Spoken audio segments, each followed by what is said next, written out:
हमारे व्यस्त जीवन में ईश्वर की आवाज़। मनुष्य की सृष्टि अद्भुत है। मनुष्य सृष्टि का ताज है। उसके सृष्टि में ही अनोखापन है। मनुष्य अद्वितीय है। वह विवेकशील और बुद्धिजीवी प्राणी है। उससे भी बढ़कर मनुष्य एक सामाजिक और रिश्तों के ताने बाने में जीने वाला प्राणी है। मनुष्य के जीवन का उद्देश्य पशु पक्षी पेड़ पौधों के जीवन से ऊंचा और श्रेष्ठ है, क्योंकि मनुष्य की उत्पत्ति ईश्वर की संगति में रहने के लिए हुई है। आज आप इस पर विशेष चिंतन करें। 5वां सामान्य सप्ताह 9 फरवरी 2023 बृहस्पतिवार। पहला पाठ उत्पत्ति ग्रंथ अध्याय 2 पद संख्याएं 18 से 25 तक और संत मार्कुस का सुसमाचार अध्याय 7 पद संख्याएं 24 से 30 तक। मनुष्य की उत्पत्ति आत्मा और चेतना के साथ हुई है, जो मनुष्य को बिल्कुल अलग बनाती है।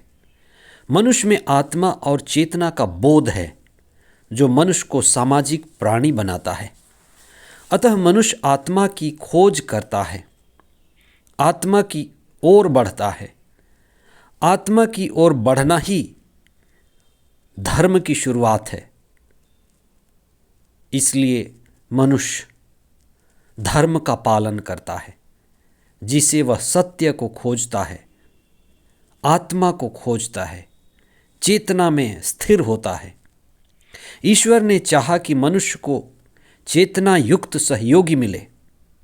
नर को नारी मिले, नारी को नर मिले, पर दोनों चेतना युक्त हों, जिससे स्त्री और पुरुष दोनों एक दूसरे के लिए मुक्ति के मार्ग में साथी बने, साथी रहकर आत्मा की ओर गति करें, चेतना में बढ़ने के लिए एक दूसरे की मदद करें और दोनों ही आत्मा और चेतना के सामर्थ्य में बढ़ते जाएं।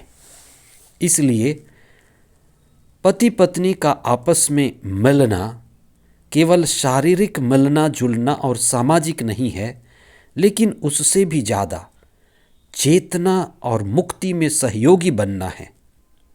मनुष्य की उत्पत्ति मुक्ति पाने के लिए हुई है, ईश्वर से जुड़ने के लिए हुई है। इसलिए स्त्री पुरुष एक ऐसा जीवन जिए जिससे एक दूसरे को आत्मा में बढ़ने के लिए प्रोत्साहित करें। अच्छा पति वही जो पत्नी को सत्य की ओर ले चले।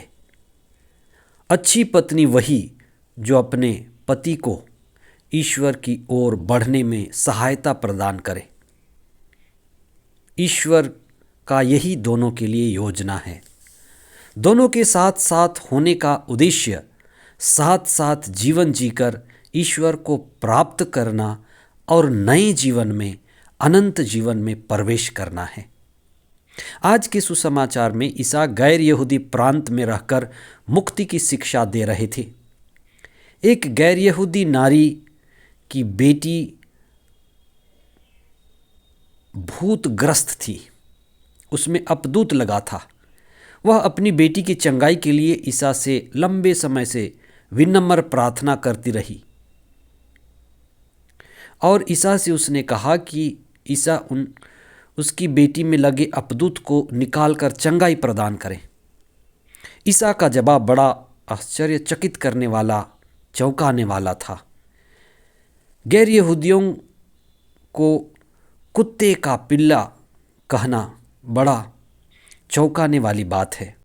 ईसा का इस तरह से कहना कितना सार्थक है, क्योंकि ईसा की शिक्षा में हमेशा धार्मिक भावना को जोड़ने वाली बात हुई है, तोड़ने वाली नहीं, बांटने वाली नहीं।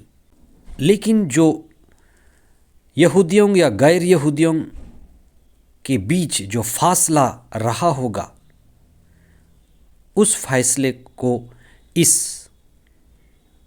जगह पर दिखाया गया है कि किस तरह से गैर यहूदी ईसा के पास आते थे और चंगाई के लिए अनुनय विनय करते थे। हाँ, उस नारी के विश्वास को परखने की बात हो सकती है। उस गैर यहूदी नारी में भी अद्भुत विनम्रता थी। ईसा ने शायद उसी विनम्रता को परखने के लिए कहा कि पहले बच्चों को खाने दो, इस्राएली बच्चे कहलाए और गैर यहूदी दूसरों के बच्चे। और जो ये कहावत रहा होगा कि बच्चों का खाना पिल्लों को नहीं दे सकते, तो उस नारी के अहंकार को परखने के लिए, उसकी विनम्रता जानने के लिए ईसा ने इस मुहावरा का उपयोग किया होगा। वह स्वयं को विनम्र बनाती हैं। उस नारी ने कहा जो भी हो, पर उस नारी के बेटी को चंगाई चाहिए। अपना अनुनय विनय जारी रखने पर ईसा ने उस नारी के विनम्रता को देखकर, समर्पण को देखकर उसकी बेटी को चंगाई प्रदान किया। यहाँ ये महत्वपूर्ण बात है कि विनम्रता में और समर्पण में जीत है। जब हम विनम्र बनते हैं, जब हम समर्पित होते हैं, जब हम अपने अहंकार में मिट जाते हैं, तो ईश्वर की आशीष हमें मिलती है। आइए हम अहंकार से बचें और समर्पित जीवन बिताएं, विनम्रता का जीवन बिताएं और प्रभु के आशीष के मार्ग पर बढ़ते जाएं। आमीन।